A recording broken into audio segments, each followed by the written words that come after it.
Hey. Well, welcome back, everybody. So, oh my gosh, I got the greatest gay and greatest pleasure now to get to introduce our next speaker, Laura Welsh with CSS. She is amazing. So, right after this pandemic hit and I contracted COVID, I kind of came out from my slumber there for a month. I I got to meet Laura and we started working together on some things. And I just love the spirit and the energy and what she's done with her company and her team. And this topic around ROI and sponsorships come up so much. And so get ready, guys. You're going to have a great time with Laura on screen. She is amazing. So, Laura, over to you, my friend. Thank you so much, Brad, for that introduction. And I wish you were actually co-presenting with me because you're just absolutely the best. And thank you all so much for having me. Thank you, Bill and Ryan. That was a fantastic session. Thank you so much for sharing that information. I'm also incredibly relieved that no one asked me to speak on social media because you would not be very impressed with the information that I could share. So Ryan, thank you for that. And I know I learned a lot during your session, so appreciate it. All right, so what we've been doing at my organization over the past year has really been helping organizations transition to virtual. And now there's a discussion about going to hybrid or back in person.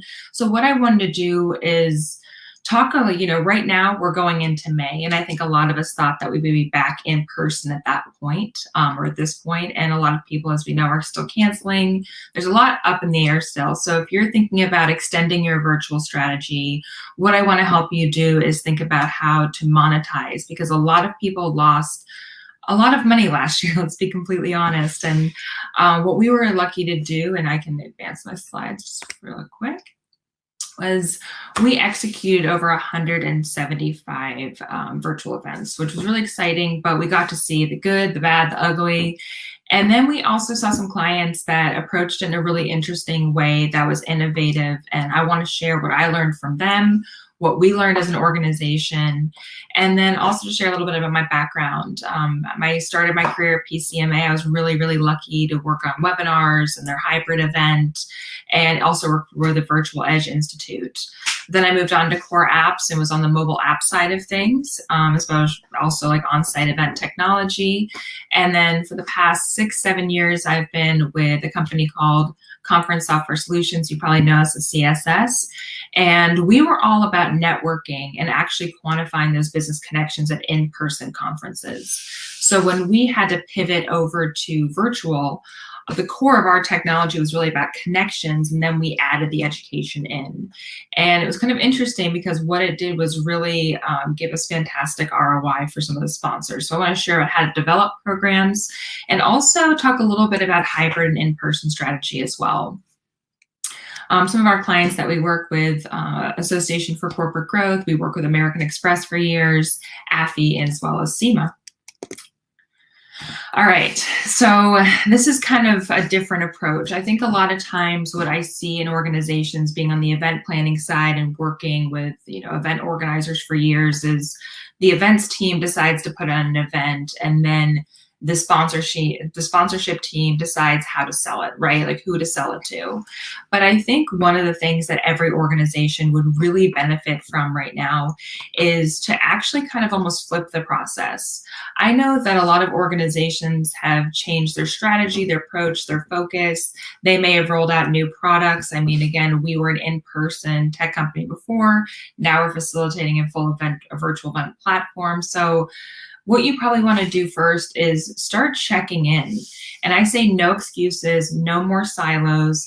Let's start merging the sponsorship piece and the information we're going to gather and help feed that to make better decisions related to virtual, hybrid, or in person.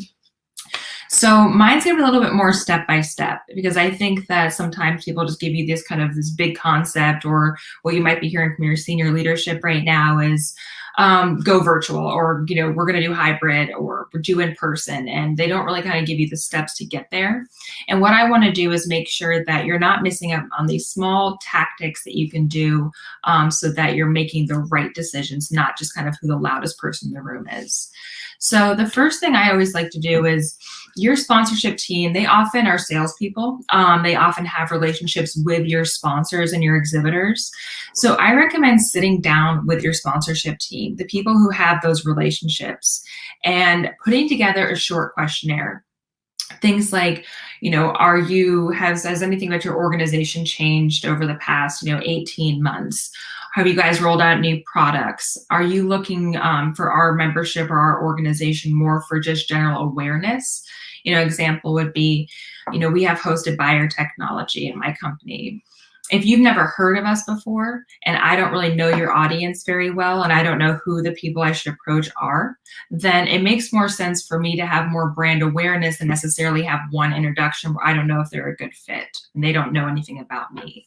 So there's questions like that you can formulate, products that you want to really focus on this year and different programs they might be interested in. So make that short. And what I always recommend is, we all know that people don't like filling out surveys, right?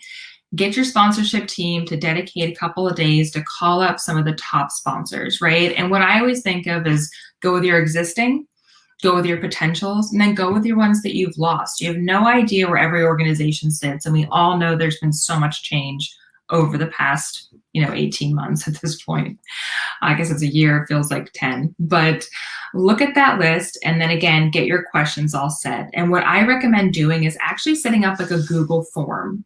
You don't want to have a bunch of people taking notes, just make it a form. And when they call and they're on the phone, just have them ask those questions. Keep it very short, easy. And then those answers are all sent to one consolidated location, as opposed to having a bunch of different notes and having kind of all over the place.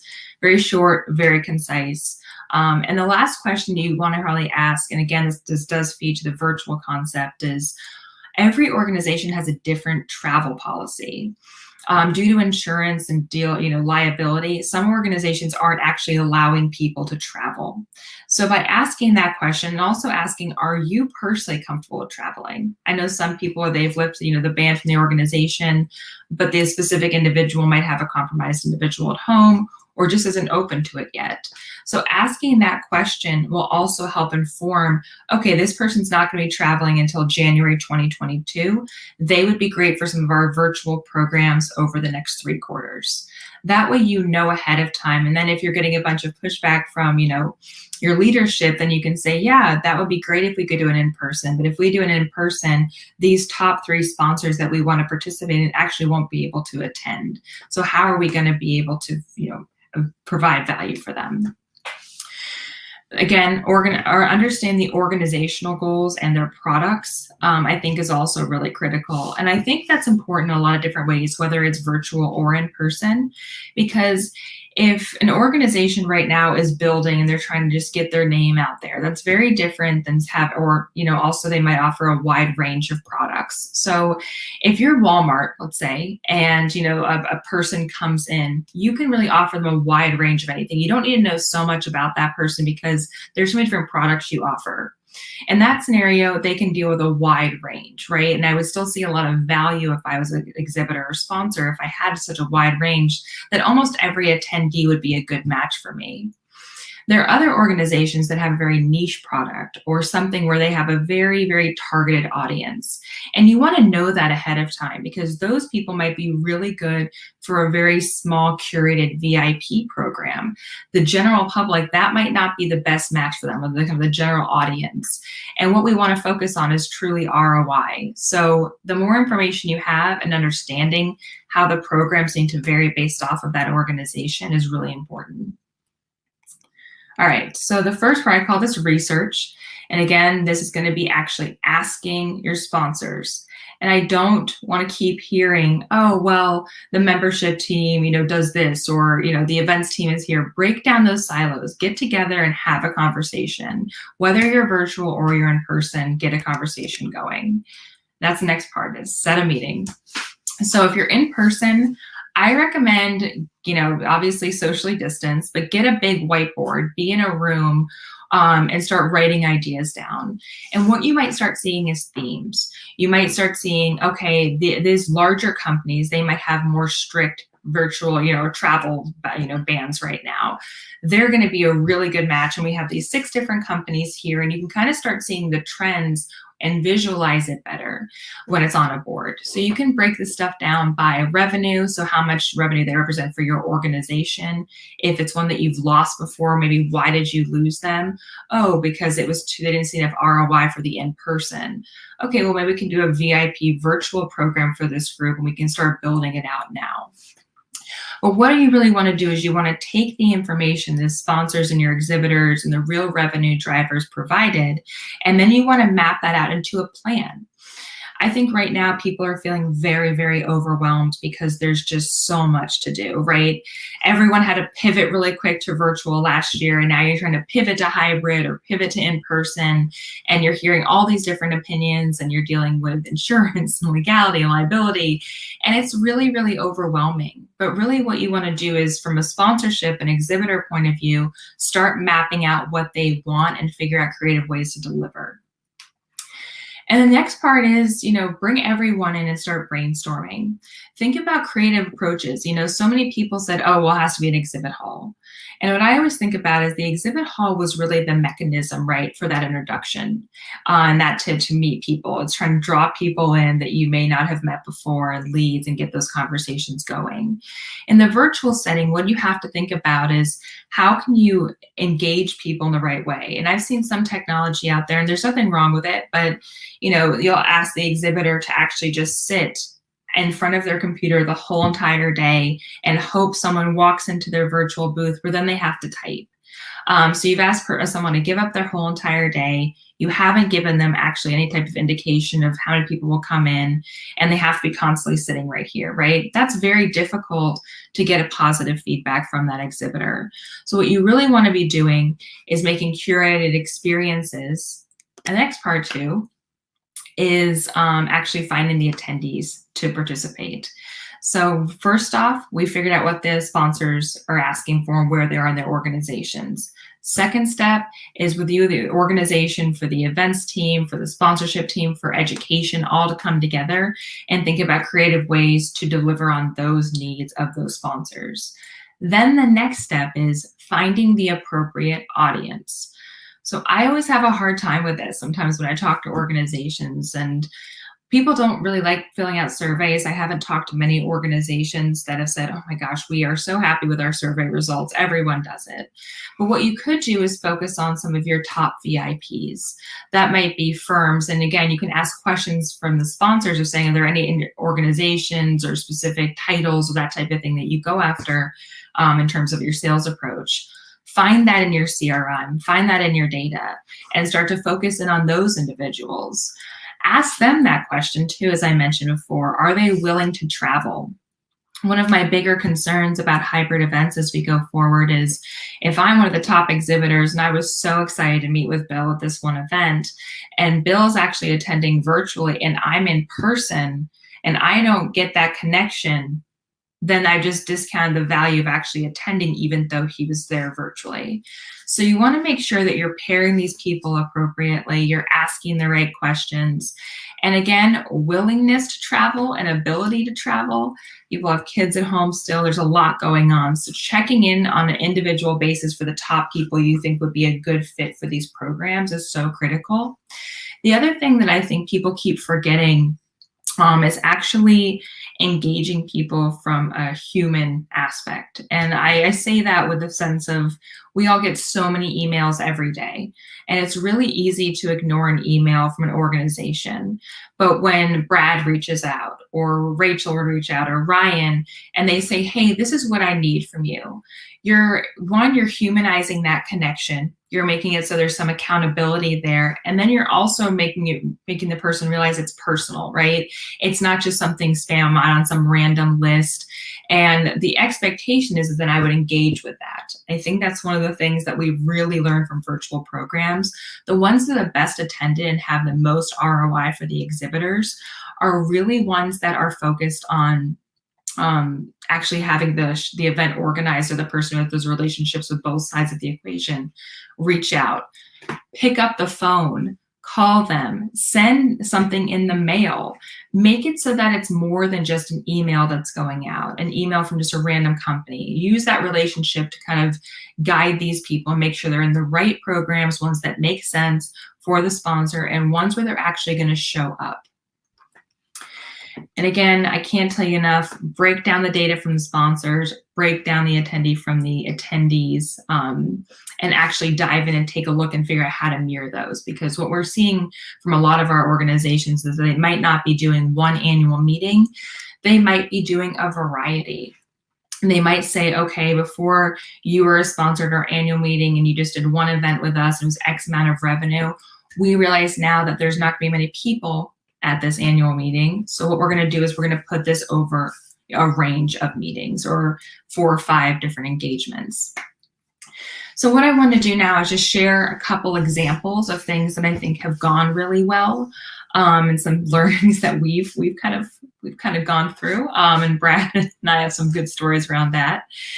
So if you're really well established or you have a niche product, and let's say that you really care about only the one-to-one meetings, you don't really care about meeting all of your members or all of the attendees, you say it would be more important to me to meet 25 qualified leads. And everyone instantly goes to hosted buyer, but that isn't really what it has to be. You can incentivize a lot of different ways, especially virtually. So what I recommend is keeping those programs smaller, very VIP. Again, that human aspect. I've seen some really interesting things, actually. My husband was actually invited to a VIP program, and it was a concert afterwards, and they sent actually a ticket ahead of time and a personal invite with, and then showed up in the mail. And that was so interesting. And they actually sent a little stereo with it as well that had the branding.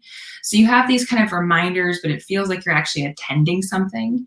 And it was, addressed to him from someone he knew.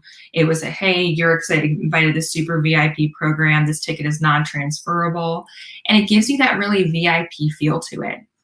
A couple other things that you can do with this is you can give them VIP education or discussion. So, if you're inviting high-end VIPs, typically the decision makers, as someone mentioned earlier too, the community piece is so critical, and I think it's really what people are craving right now. So some of the sessions and events that we've done is we've done appointments, buyer, seller in the morning. Then there'll be some really cool VIP exclusive education. And then there might be a breakout where it's roundtable discussions and it's like-minded people that are more senior in their career talking about things that are really relevant to them. Then you drop them into a couple additional appointments. Then you can wrap up the day and you can do some really interesting things like the reception. And we've been kind of surprised by how well attended the virtual receptions have been. They've done everything from doing cooking classes where they send out a list of ingredients ahead of time, mixology, taste testing, we've seen some magic shows. And really it's the ability for people to connect in a less structured way, especially because they've done appointments, they've had ability to speak to each other throughout. Lastly is just more like the large annual meeting types. So I would say this event, when I say large, I'd say anything over about 500 is really considered on the larger side of things. The larger events that we've done, the thousands of people have attended. But even with that, what you can do, what we're doing for one of our clients is we're actually doing a small VIP program at the beginning of the event where it's a buying, selling scenario. Then we're starting the event. So I think it starts on a Sunday afternoon, and then the event is all week, which is pretty cool. We're seeing 3 to 4 days.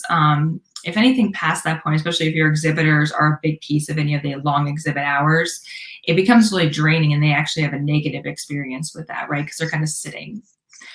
The last piece of advice I really recommend is make your sponsors part of the schedule, right? You want to have it set up so that people actually say, okay, from 1 to 2, you're going to be in the exhibit hall or you're going to be engaging here, and you incentivize them to go. And in person, that typically means that you're putting food back there, but you could do interesting things like gamification or different activities. You could also have them moderating panels, being subject matter experts, ask an expert and have someone in there. And then again, always pre-scheduled one-to-one appointments. Hopefully that was helpful. But there's a lot of information, a lot of different approaches that you can take. Thank you so much. So first of all, it's so great to see you. And thank you. And I love that, especially at the end when you're talking about some of those really cool ideas, the engagement ideas, and making the sponsors feel like they're part of the schedule. I think that is a very, very critical part because there's that more of that shared investment there. So, well, my friends, great to see you, and hopefully one of these days. I just realized something. We've never ever met in person. We never got a chance to have a big hug yet. That's sad. That's pretty sad. I just realized that.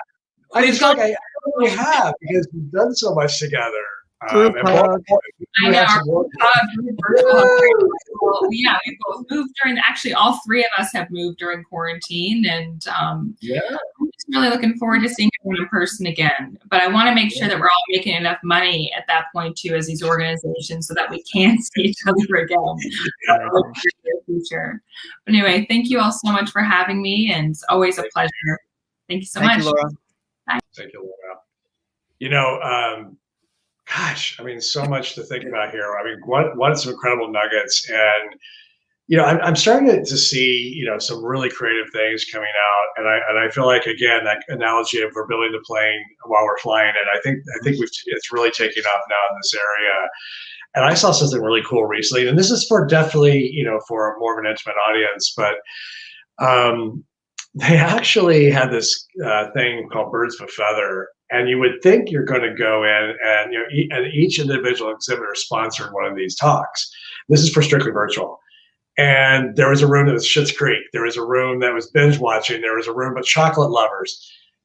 Oh my God. These people would go into these rooms, have this conversation, and then the exhibitor kind of kept it going. And it was such a kick. And then they would go back in for like the business fun side the next day with some of the similar categories. The exhibitors told me at this one show, after having that fun component and then creating that other kind of component the next day, they had the greatest traffic that they've ever had, even live. And here's the community piece I think is so amazing. What would happen is you get 6 or 7 people go into this area at the same time. Maybe 4 of the people had already used the product. They would then in turn just start talking about it in front of this new potential client. Testimonial right there in the site. So I think there's some cool ways to do this. Yeah, I think that story you just mentioned right there perfectly encompasses pretty much all of the sessions so far, and all the content that's being delivered, which is great because it's not only about the community, it's about the experience, right? It's also about delivering that ROI to the sponsors. It's also about growing it, organically on the show floor too. So by providing those peer-to-peer areas for, binge watching, I probably wouldn't leave the Schitt's Creek area one because I love that show. I love chocolate too, so I don't know what to do now. So well, that's when you travel around. You just that's around. right. I would just keep moving around. But all of those things combined, and hopefully that's what everyone is starting to learn and gather from the great content today, is that it's not one thing. It's a combination of all of these that will seemingly work for your audience, right? Ryan's example of growing the community, that may not work for everybody, but that's okay. What you have to do is take what he's teaching you and tweak it and experiment with it and understand, okay, not everything he says is 100% going to work for me. And he knows that. He may not admit it, but he knows that, right? And so as you experiment, we would jab all the time. And as you experiment, you'll have those learnings. And then what Laura mentioned is stand out for me. Have the conversations. Absolutely. And I can't stress that enough. Absolutely. So that leaves me speechless because every single time that, and I'm sure that you get this from, when you're talking from your consulting area, have you had a conversation with your exhibitors or sponsors or attendees? What do they want? Oh, well, we think they want this. No. What do they want? And the answer is, well, we haven't asked them. And I hear that time and time again. You're right. And when you do finally get people around a table and whatever that format looks like, it is the most beautiful, magical thing. And, I've seen organizations completely do a 180 right in front of my eyes and then go to the next level because they came down off the tower and asked, So, I know you don't mean that in a facetious way, coming off the tower and all of that, and everyone out there know, but it is, we do live in these towers as professionals, where we think we know everything, but the moment we realize that we know nothing and we're just making assumptions every single time is the moment that we have that clarity, that aha moment of, all I have to do is ask a simple question. And funny enough, that was my actual word of the year, ask, in 2018. I come up with words or phrases that I like to live by. In 2018, it was ask. That was 2019 was ask. Now I can't remember. 2018 was ask. 2019 was authenticity. 2020 was believe. Big year to believe. And then this year, I actually haven't come up with one yet. So I'm still struggling with that. But well, we're still new into the year. It's funny, and I said this in my 2020. There's a word that finally came clear to me, and it was vision. And it was that whole analogy of just that 2020, 2020, 2020, and then it's like, what does that actually mean? And vision, and that's when, and you were part of that. I mean, I asked you one time. I'm like, what do you see me doing? Well, like, where do you see his strengths? And you have to have those conversations. You really do. All right, so we are going to move on to our next session. Brad, I'm going to leave you up real quick to introduce. This is a pre-recorded session for everybody, but Brad did do his best to look the same today, so I appreciate it. Exactly the same. All right, so Brad, I'll let you go ahead and introduce Al, and I'll pull up that session in just a moment.